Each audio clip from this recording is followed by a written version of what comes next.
नमस्कार मुलांनो, इयत्ता तिसरीचा मराठीचा 22वा धडा बघणार आहोत. आम्ही खरेदी करतो. तर इथे फक्त पुस्तकांचं दुकान दिलेलं आहे, शालेय वस्तू भांडार. आता तुम्ही सांगा, जेव्हा आपण दुकानात जातो तर ते फक्त दुकान पुस्तकाचंच असतं असं नाही. तुम्ही आईबरोबर भांड्यांच्या दुकानात गेलात किंवा साड्यांच्या दुकानात किंवा तुम्हाला कपडे हवे असेल कपड्यांच्या दुकानात. कारण दुकानं फक्त पुस्तकांची नसतात, इतरही दुकानं असतात. पण आता आपल्याला पुस्तकांच्या दुकानात जायचं आहे. काय खरेदी करायचं आहे बघा. इथे शालेय वस्तू भांडार म्हणजे शाळेतल्या ज्या ज्या वस्तू तुम्हाला लागणार आहे त्या सर्व इथे मिळतात. इथे बघा पुस्तकं आहेत, इथे बॅग ठेवले आहेत, फाईल ठेवली, छत्र्या देखील ठेवलेल्या आहेत. आणि हा काय स्टँड आहे, मुलांना स्टडी टेबल असतो ना तसा इथे स्टडी टेबल ठेवलेला आहे. तर या पाठामध्ये तुम्हाला प्रत्येक वस्तू दिली आहे, त्याचं नाव दिलं आहे आणि त्याची किंमत दिली आहे.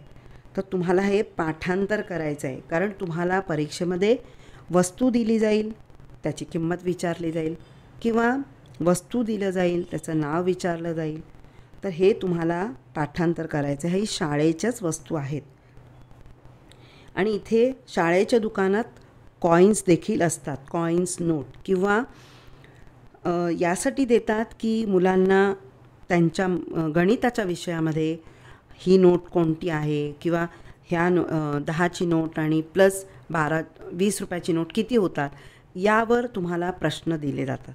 त्यासाठी तुम्हाला या दुकानात नोटही दिसते.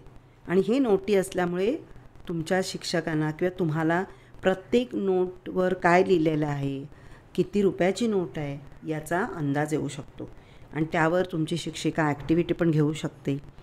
त्यामुळे हे सगळं तुम्ही तुमच्या वहीत काढायचं आहे.